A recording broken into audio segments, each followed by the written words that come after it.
चतुर्वर्गप्रदं शैवं पुराणम् अमलं परं श्रोतव्यं सर्वदा प्रीत्या पठितव्यं विशेषतः।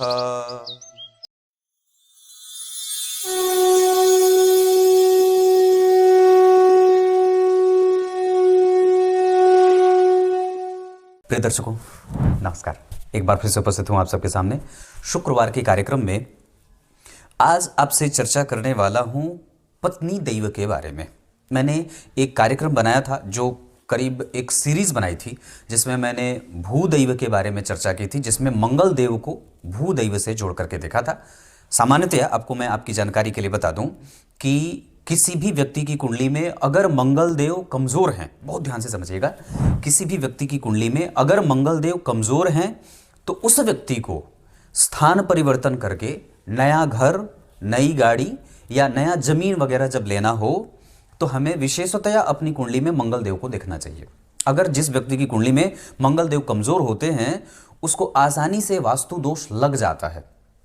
आपके लिए उदाहरण एक देता हूं। जैसे कोई व्यक्ति अपना घर छोड़ करके किसी होटल में जाता है। सामान्यतया अगर मैं और मेरे मित्र अगर किसी होटल में जाते हैं, रात विश्राम करते हैं वहाँ, तो मेरे मित्र को कोई दिक्कत नहीं होती, वो आराम से सो रहा होता है, जबकि मुझे वहाँ नींद नहीं आती है, मैं बेचैन रहता हूँ। इसका कारण ये हो सकता है कि मेरी कुंडली में मंगल देव की कमजोरी है। आपने सामान्यतया कई बार ये बात देखी होगी कि हम लोग किसी भी घर में प्रवेश करते हैं तो वहाँ का वास्तु ठीक नहीं होता है, पर वहाँ के वास्तु ठीक नहीं होने से पूरा परिवार तो प्रभावित और परेशान होता ही है, कोई एक खास व्यक्ति ज़्यादा परेशान होता है। यहाँ पे यही तर्क और यही चीज़ लागू होती है कि जो व्यक्ति उस घर में जाने के बाद लगातार बहुत ज़्यादा परेशान है, उसकी कुंडली के मंगलदेव नाराज होते हैं। इसका अर्थ है कि उसकी कुंडली में वास्तु देवता की कमजोरी है। मतलब मंगल देव जिस व्यक्ति की कुंडली में कमजोर होते हैं वो आसानी से किसी भी घर में नहीं रह पाता है। उसी तरीके से मैंने एक कार्यक्रम में देवगुरु को गुरु दैव कह के पुकारा था। उसमें ये बात मैंने कही थी कि जिस व्यक्ति की कुंडली में देवगुरु बृहस्पति कमजोर होते हैं उसको उसके जीवन में धर्म का सुख नहीं मिलता, या फिर ये कह सकते हैं कि उसको उसके जीवन में आध्यात्म का सुख नहीं मिलता, या ये कह सकते हैं कि उसको उसके जीवन में मांगलिक और धार्मिक कृत्य करने में उसको दिक्कत होती है। चंद्रदेव अगर जिस व्यक्ति की कुंडली में कमजोर होते हैं उसको उसके मन का दैव, जो उसके मन का सुख है, वो नहीं मिलता।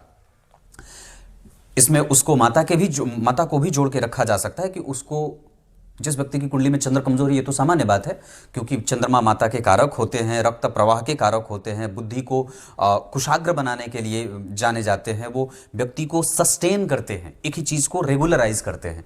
तो चंद्रमा के कारण शुक्रदेव के बारे में आज चर्चा करेंगे कि जिस भी व्यक्ति की कुंडली में अगर शुक्रदेव कमजोर हैं तो उसको सबसे ज्यादा परेशान अपनी पत्नी से होना पड़ता है। सामान्यतया यह बात आप लोग जानते हैं कि जिस भी व्यक्ति की कुंडली में शुक्रदेव मजबूत होंगे उसका शुक्र बढ़िया है, इसका अर्थ है कि उसकी संपूर्ण ऐशो आराम की चीजें उसको मिल रही हैं। इसी कार्यक्रम के साथ उपस्थित हूं, कहीं नहीं जाना है, बिल्कुल बन के रहिएगा।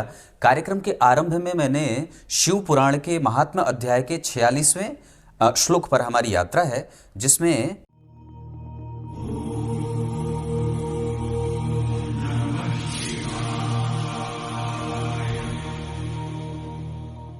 सूत जी ने सौनक जी से कहा है कि हे मुने, जिस भी व्यक्ति के द्वारा इस शिव पुराण का श्रवण और अध्ययन किया जाता है उसके चारों पुरुषार्थ सिद्ध हो जाते हैं।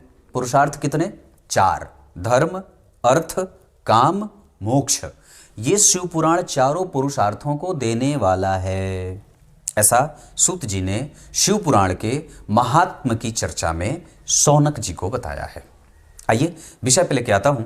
आप लोगों ने अगर प्लेलिस्ट नहीं देखा है तो मैं आपको एक प्लेलिस्ट बता देता हूं, राहु केतु से संबंधित कार्यक्रम।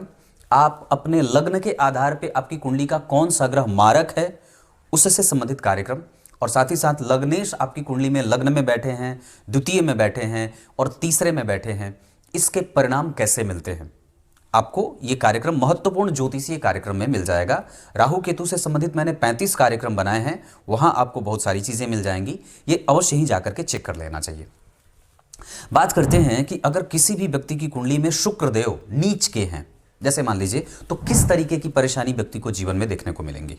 सामान्यतया शुक्र को पत्नी का कारक माना गया है। किसी पुरुष जाति की कुंडली में, पुरुष वर्ग की कुंडली में देवगुरु बृहस्पति उसके पुरुषत्व का लक्षण दिखाते हैं, मंगल उसके पराक्रम का लक्षण दिखाते हैं, सूर्य उसके आध्यात्मिकता का परीक्षण कराते हैं, बुध उसके बुद्धिमत्ता का परीक्षण कराते हैं, चंद्रमा उसके मन के संतुलित होने का प्रमाण देते हैं, और शुक्रदेव उसके जीवन में दाम्पत्य को, उसके जीवन में सांसारिक सुख को परिलक्षित करते हैं। तात्पर्य मेरे कहने का यह है कि जिस भी व्यक्ति की कुंडली में शुक्रदेव अगर नीच के हैं किसी भी भाव में, ऐसे मैंने एक कार्यक्रम में बात कही थी कि शुक्रदेव अष्टम भाव में और शुक्रदेव एकादशवें भाव में अगर नीच के भी होते हैं तो कभी बहुत ज़्यादा परेशान नहीं करते हैं। हाँ, इन भावों में बैठ करके वो व्यक्ति के पाचन तंत्र को, जैसे अष्टम में बैठेंगे तो उसके पाचन तंत्र को और जननांगों से संबंधित समस्या देते हैं, जिसमें शुक्राणु की कमी भी कई बार जातक में देखी जाती है। ये शुक्रदेव जो हैं वो पुरुषों की कुंडली के लिए बड़े मायने रखते हैं, क्योंकि वो हार्मोनल चेंजेस भी लाते हैं। और वही अगर किसी जातिका की कुंडली है तो उसमें मंगल देव हार्मोनल चेंजेस लाते हैं, जिसमें शुक्रदेव जहां पुरुष की कुंडली में महत्वपूर्ण होते हैं वीर्य रक्षा के लिए, वहीं मंगल देव किसी जातिका की कुंडली के लिए रज आदि को नियंत्रित करते हैं। ये इतनी सारी चीजें। अब बात करते हैं कि किसी भी व्यक्ति की कुंडली में आपने कभी देखा होगा कई बार कि विवाह होते ही जो जातक है वो लगातार नीचे जा रहा है, या उसके भाग्य को एक बल सा पड़ गया है, वो कमजोर हो रहा है, या फिर उसके विवाह के होने के बाद ही वो लगातार नित्य प्रतिदिन नई परेशानियों में जूझ रहा है, और कई बार उसकी पत्नी भी उसमें कुछ भी कोई विशेष सहयोग नहीं कर पा रही है। आमतौर पे जब कभी भी हमारा विवाह किसी से होता है तो उस व्यक्ति का भाग्य हमें मिलता है, क्योंकि जितने लोगों का एक साथ जुड़ना होगा और जो व्यक्ति उसका प्रतिनिधित्व करेगा उसको, उस सभी व्यक्ति का, जितने भी लोग उससे जुड़े हैं, उसका भाग्य उसको मिलता है। सामान्यतया इसीलिए बड़ी संस्थाएं काफी आगे बढ़ती हैं, क्योंकि उनमें बहुत सारे लोगों का भाग्य जुड़ जाता है। ठीक उसी तरीके से किसी एक व्यक्ति को जीवन में आगे बढ़ने के लिए उसके जीवन में, जैसे मैंने 8 प्रकार के दैव की बात की थी, जिसमें सूर्यदेव, चंद्रदेव, मंगलदेव, बुधदेव, गुरुदेव और शुक्र के साथ शनि और राहु को दैव बताया था। इसमें प्रत्येक ग्रह, केतु को दैव नहीं माना गया है, राहु को उस व्यक्ति के वंशज का भाग्य बताया गया है। मैंने एक बात करके बताई थी कार्यक्रम में कि जिस व्यक्ति की कुंडली के राहु अच्छे होते हैं उसके वंश के कर्म अच्छे होते हैं। वंश के कर्म का अर्थ है कि कई बार आपने देखा होगा, मैं आपको अलग अलग कैटेगरी में बता रहा हूं कि राहु अगर कुंडली में कमजोर हैं तो उस व्यक्ति के वंश के कृत्य खराब होते हैं, जिसके कारण उसके खानदान में कोई ना कोई खराब रोग फल जाए या विवाह ही ना हो, मतलब उसके पूर्वजों ने कोई अच्छे कर्म नहीं किए थे, जिसके कारण उस व्यक्ति की कुंडली में राहु कमजोर है, या कई बार उसको उसके पूर्वजों का बुरा फल भोगना पड़ता है, उसके खानदान को भोगना पड़ता है। शनिदेव जिस व्यक्ति की कुंडली में खराब होंगे वो व्यक्ति अपने कर्तव्यों का निर्वहन अच्छे तरीके से नहीं करता है, समझ रहे होंगे। तो वही बात मैंने कही कि अगर जिस व्यक्ति की कुंडली में शुक्र कमजोर होंगे तो सामान्यतः उसको उसकी पत्नी का भाग्य नहीं मिलता। अगर गुरु अच्छे हैं तो उसको उसके पितरों का भाग्य मिलेगा, पूर्वजों का भाग्य मिलेगा। राहु अगर कमजोर होंगे तो उसको उसके वंश का भाग्य नहीं मिलेगा, अगर मजबूत है तो वो मिलेगा। लेकिन शुक्रदेव अगर कमजोर हो जाते हैं तो उसको उसकी पत्नी का भाग्य नहीं मिलता है। या फिर इसको आप ऐसे भी समझ सकते हैं कि जिस जातक की कुंडली में, जातक की बात कर रहा हूं, जिस जातक की कुंडली में शुक्रदेव अगर कमजोर हो उसके लिए ये बात निश्चित रूप से लागू हो जाती है कि वो कुंडली बिना मिलाए विवाह ना करे।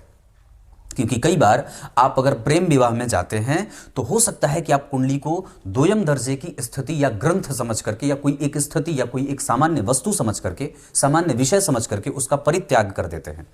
पर वस्तुतः विवाह होने के बाद उस पत्नी का भाग्य आपको नहीं मिलता है, जिसके कारण, और इतना ही नहीं, अगर जिस व्यक्ति की कुंडली में शुक्रदेव कमजोर होंगे ना, उसकी पत्नी पिछले जन्म में, ध्यान से समझिएगा, शास्त्र की बात है, उसकी पत्नी पिछले जन्म में दुराचारी, और वही पत्नी बदला लेने के लिए आपसे अपने पत्नी के रूप में, आपके पत्नी के रूप में आपसे विवाह करती है और जीवन भर आपको परेशान करती है। तो मेरे कहने का अर्थ है कि अगर आपकी कुंडली में शुक्रदेव कमजोर हैं तो निश्चित रूप से यह बात लागू होती है कि आप फिर किसी से भी विवाह नहीं कर सकते, जब तक कि आपकी कुंडली तत्वों के रूप में जो शरीर में ग्रह आपके शरीर के अंदर विद्यमान है उनकी उपस्थिति अनिवार्य होगी।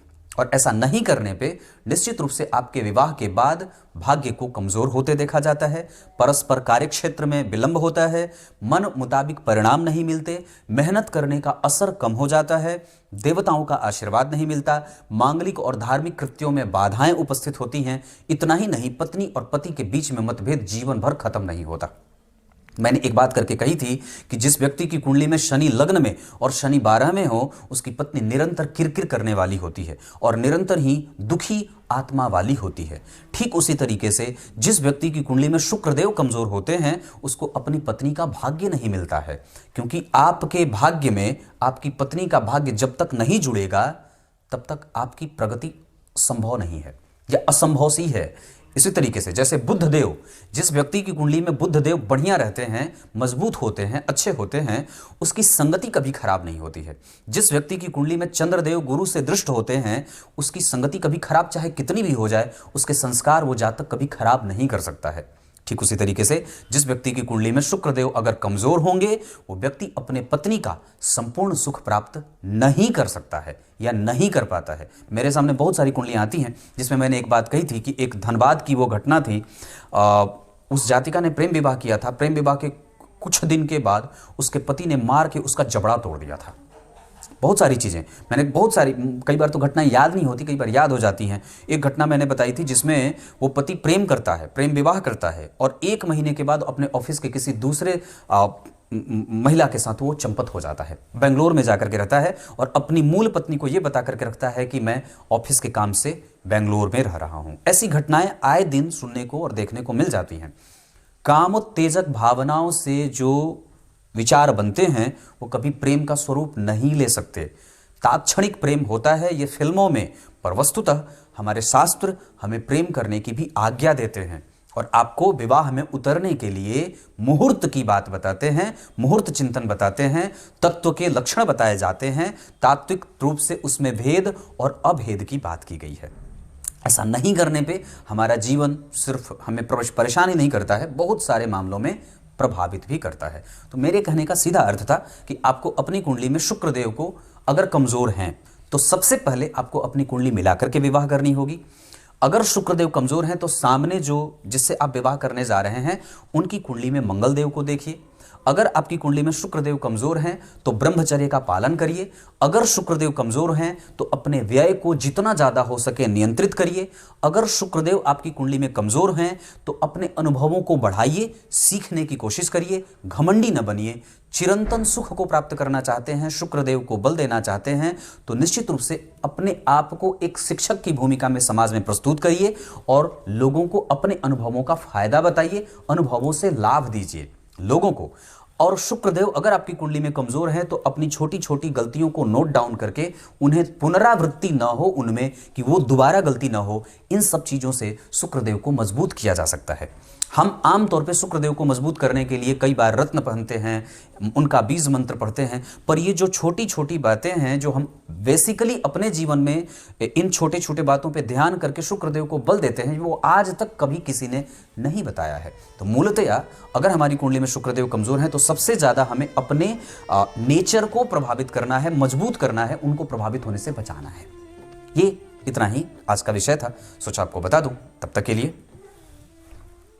बहुत बहुत नमस्कार।